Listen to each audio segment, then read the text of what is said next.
Seguimos aquí, Ruta Decide 2024, por aquí por Ruta 66, como cada miércoles, aquí haciendo un contacto con ustedes ya de cara a la recta final, último miércoles, ya de cara a las elecciones del próximo domingo. Y hoy, obviamente, tenemos que conversar con los expertos, tenemos que conversar con politólogos que nos pueden dar una perspectiva ya de manera más técnica, conforme a lo que pudiera ocurrir el próximo 18 y todo el proceso que hemos venido viviendo, por qué la abstención, por qué el poco interés en las elecciones, y para ello hemos recibido aquí a doña Rosario Espinal. Rosario no requiere mucha presentación, una politóloga muy conocida en el país y que sus, no predicciones, sino que sus análisis son bien asertivos con relación a lo que va a ocurrir. ¿Cómo estás? ¿Bien? Bien, gracias.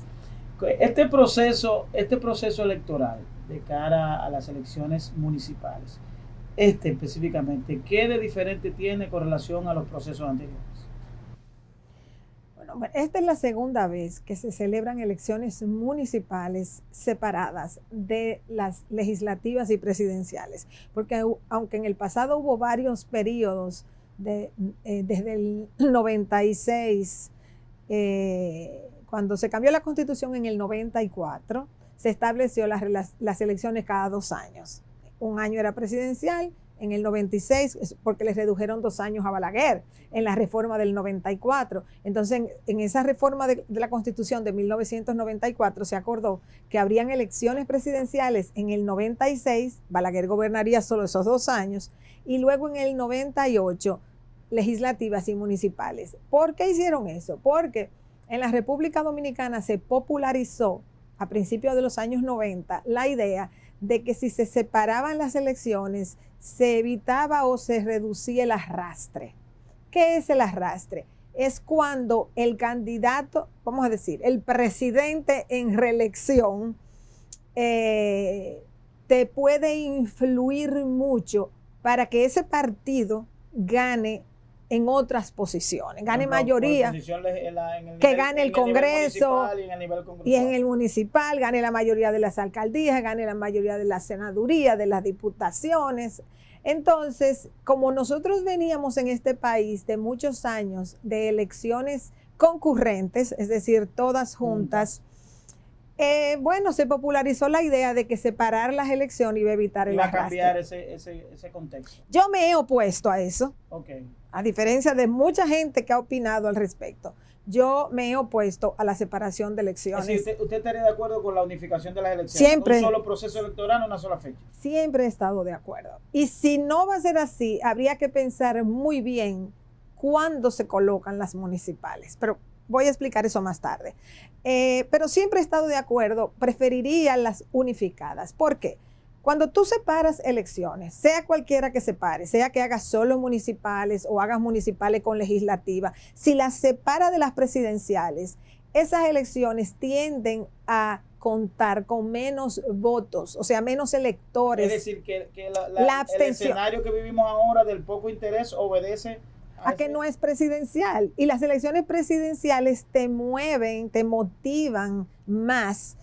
Estos son sistemas presidencialistas. Esto no es un sistema parlamentario. Este es un sistema presidencialista, pero que además la figura del presidente históricamente aquí ha tenido mucho poder. Pero es común en los países con sistemas presidenciales que así sea. En Estados Unidos, en las elecciones de medio término se abstiene muchísima gente, vota el 35, 38, como mucho 40%. Entonces, ¿qué sucede? Que en las elecciones que no son presidenciales, ya sea que sean solo municipales o municipales y legislativas, va a votar menos personas, va a haber más abstención. Entonces yo pienso que se pierde legitimidad electoral El hecho de que voten menos personas, hay poca legitimidad porque hay menos, pocos. claro, porque votó menos personas. Entonces a mí eso no me gusta. A mí me gusta que mientras más que personas, sean validadas conforme a una población. la mayor cantidad de votantes posibles que participen en las elecciones. Esa es una razón por la que no estoy de acuerdo con la separación de elecciones. La otra razón es porque este país es un país pequeño con un sistema republicano unitario. Esta no es una república federal, donde que tú tienes estados, cada estado es independiente, se eligen los gobernadores, tienen estructura fiscal de recaudación de impuestos. Particular cada... Claro, aquí no. Aquí todo depende de un presupuesto unificado. Del Poder Ejecutivo, dependen todos esos ayuntamientos, por ejemplo. Entonces, como esta es una república unitaria no federal, no me parece necesario. En el sistema anterior que había, de 2 años aparte, municipales legislativas, había otro problema, y es que un presidente en 4 años tenía que gobernar con 2 congresos diferentes. Ok, porque en medio del llegaba con uno y a los 2 años cambiaba, y eso es... Estados Unidos lo tiene, pero no es porque es un ejemplo a imitar. No, claro. Entonces, no. Es un problema tener cada 2 años un congreso con una composición diferente. Entonces, ese era otro problema. Otro asunto, aumenta el gasto en campañas, en dinero público para la organización de las elecciones. Yo sé que a los dueños de vallas y demás les gusta mucho. Les gusta la división de... Le encanta porque eso es más dinero para... Hay 2 procesos. A los medios de comunicación le va mejor también, pero en general eso es un gasto fuerte para el Estado. Hasta algo quizás muy sencillo. Aquí no va a haber clase ni el viernes ni el lunes. O sea, los muchachos van a perder 2 días de clase. Porque y luego en mayo también. Y luego en mayo otra vez, porque hay unas elecciones. Bueno, le he puesto algunos ejemplos de por qué yo estoy opuesta. Pero bueno.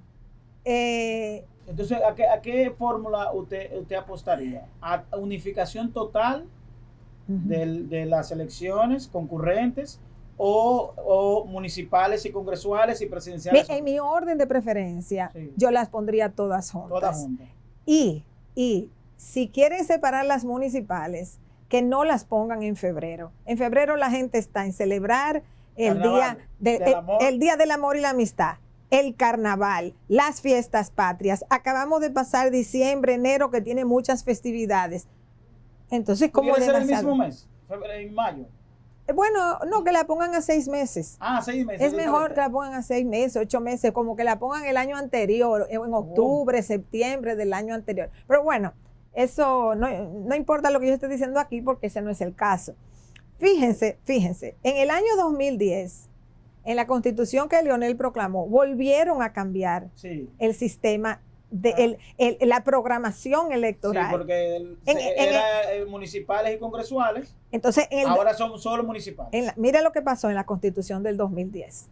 Lo que hicieron ahí fue que aprobaron que en el 2016 iban a ser unificadas. A los funcionarios electos del Congreso y de las municipalidades le dieron 6 años. Extendieron 2 años más. Para que se unificaran en el 2016. Eso era conveniente para el PLD, claro está. Eso fue un autorregalo. Sí.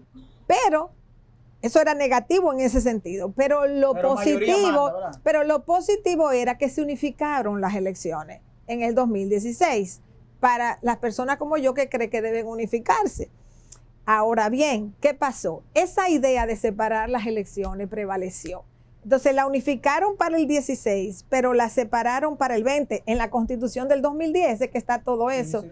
O sea, pero para el 20 la separaban municipales solas y no a 2 años, sino a 3 meses. ¿Ok? Que es lo que tenemos ahora. Ahora estamos ya con lo que ocurrió en el 20, que eran separadas a 3 meses, y ahora ya eso es lo que va a seguir. Según la Constitución del 2010, ese es el sistema que tenemos ahora mismo. Bueno, vamos a operar con el sistema que tenemos. Y el elemento de incorporar el voto preferencial para los regidores, eso no genera, no aumenta... Ese es otro tema ahora. Es decir, no aumenta el interés de que, por ejemplo, el contexto anterior, los regidores iban por arrastre en una lista, prácticamente no tenían que generar una movilización posterior a la elección interna, pero ahora tenemos una gran cantidad de regidores que tienen que buscar de manera preferente su voto.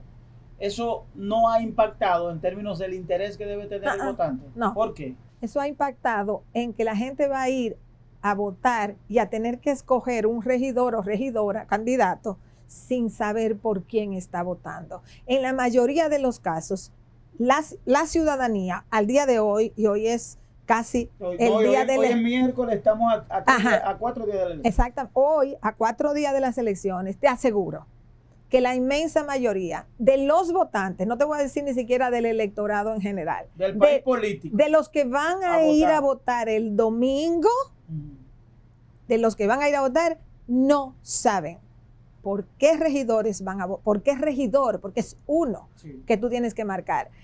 ¿Por cuál van a votar? Porque no los conocen. ¿Y por qué? Bueno, no los conocen porque los regidores, los escaños de regidurías son muchos. Ay, no hay capacidad de... Supón tú, estamos en la circunscripción 1 del Distrito Nacional. Son 40 y tantos. No, eso es para todo el distrito. Para todo el distrito. Para la circunscripción 1 son como 13. ¿Quién en la circunscripción 1 conoce a los 13? Conoce a los, pero no son 13. De un partido. Exacto. 13 porque también de un partido y su coalición. Agregar también ahí el tema de que, por ejemplo, por primera vez vamos a tener un candidato a alcalde con varias boletas de regidores. También eso se va a dar. Es un formato complejo. Por ejemplo, tenemos, claro, en el Distrito Nacional tenemos a Carolina Mejía y Domingo Contreras, ¿verdad? Pero Carolina Mejía lleva la boleta de regidores del PRM, pero lleva la boleta de regidores de varios partidos aliados. Sí, no, porque creo que ahí la alianza todo es igual. No pero sé si hay alguna. En el PLD sí tienes razón. Porque en el PLD va una boleta en el caso de Domingo Contreras, tienes razón, porque él va como alcalde. Pero lleva la boleta de la alianza. De la Fuerza del Pueblo y del PRD. Él va por la Alianza Rescate, RD. Pero dice que duplica o triplica la cantidad de candidatos. Pero el PLD lleva su propia boleta de regidores. La Fuerza del Pueblo lleva su propia boleta de regidores. O sea, eso complejiza el escenario. Es que la ciudadanía no está de vaga analizando todos esos candidatos a regidores. Señores, eso es imposible. ¿Esa boleta de qué tamaño es, doña Rosario? Bueno, eso es una sábana. Ese es otro problema. Porque ahora los partidos chiquitos, o sea, los lidercitos de políticos quieren su partidito. Los compañeritos de la base. Quieren su partidito. Y los partidos grandes los ayudan a constituirse en partidos chiquitos para decir, aquí voy con mi gran alianza de 20 y tantos partidos. Exactamente, y hay un término que usan en economía que se llama outsourcing. Sí, outsourcing, que es una asociación de que es como cuando tú contratas a uno de fuera para que te haga un servicio. Eso se puso de moda en economía, ese término del inglés. Bueno, pues eso es lo que hacen los partidos grandes. Tienen todos esos partidos chiquiticos para que le hagan trabajo en tal zona, en tal otra. Si un comité de base se convierte en un partidito. Bueno, no es un comité de base, exactamente. Me refiero en tamaño y representación. Claro, son partidos chiquititos que nunca van a crecer. O sea, esa idea de que sí que florezcan muchos partidos chiquitos porque algunos van a crecer. Que eso señores, fortalece la democracia. En los últimos 60 años, ¿cuántos que van desde que mataron a Trujillo? Bueno, de 60 60 y pico. Sí. En ese tiempo, ¿cuántos partidos grandes han habido en la República Dominicana? Grande. Que han ganado elecciones. 4. Reformista, PRD, PLD y ahora PRM. La Fuerza del Pueblo no se cuenta por no Bueno. La Fuerza del Pueblo todavía no se cuenta porque no ha ganado. La fortaleza de la fortaleza de la Fuerza del Pueblo es que es Leonel Fernández que lo encabeza. Tú le quitas a Leonel Fernández y bueno, ya eso es otra cosa. Sí. Pero ellos no han llegado como Fuerza del Pueblo. O sea que tú puedes poner a Leonel dentro del PLD. Tengo que adelantar el análisis. Porque usted me mencionó a Leonel Fernández y la Fuerza del Pueblo. ¿Qué está en juego con relación al PLD y la Fuerza del Pueblo. ¿Qué está en juego en este proceso electoral? Bueno, en este proceso electoral hay 2 elecciones. Sí, por eso le pregunto, porque no quiero perder de vista ese contexto exclusivo de PLD y Fuerza del Pueblo. En estas elecciones del 2024, tanto en las municipales de febrero como en las de mayo, sí. En estas elecciones hay 2 elecciones.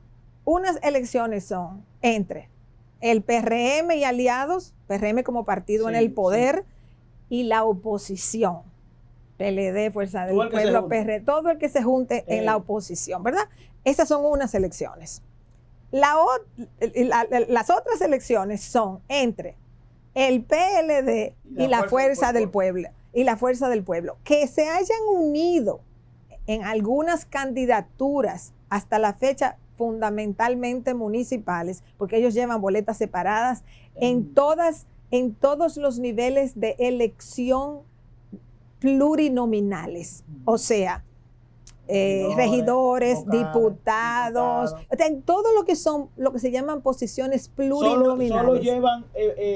Solo van aliados en alianza en posiciones uninominales. Por ejemplo, alcaldes, directores, senadores. Exacto, y todavía no han resuelto lo de la presidencia y mucha senaduría también. ¿Están libres todavía? Claro, todavía no ha llegado el momento de la inscripción de la... Sí, pero ellos han acordado una parte, cerca de la mitad. No creo que lleguen a la mitad todavía. Sí, todavía tienen tiempo. Todavía tienen tiempo de hacer alianza, pero a la fecha, incluso en la senaduría, que son posiciones uninominales, es decir, se gana con simple mayoría y es una persona por partido o alianza de partidos. Incluso ahí no es que tengan la mayoría siquiera en alianza. Entonces, aquí hay 2 elecciones. Repito, la del PRM y aliado versus la oposición y las del PLD versus Fuerza del Pueblo. Porque esa disputa que está calmada, más o menos en esta etapa, va a surgir inmediatamente. El lunes, el martes que viene, la conversación va a ser no solo cuánto ganó el PRM y aliados, sino la contabilidad, sino también cuánto sacó el PLD y cuánto sacó la Fuerza del Pueblo. Entonces, son 2 procesos electorales al mismo tiempo que están fluyendo. Tenemos que hacer una pausa, pero le quiero dejar una pregunta antes de la pausa. Partiendo de ese análisis, ¿es cierto la narrativa de que lo que ocurra el 18 de febrero es determinante para el 19 de mayo? Él me responde después de la pausa. Correcto. Esto es Ruta Decide. Vamos a hacer una pausa. Esto es Ruta 66. Nos vemos en breve.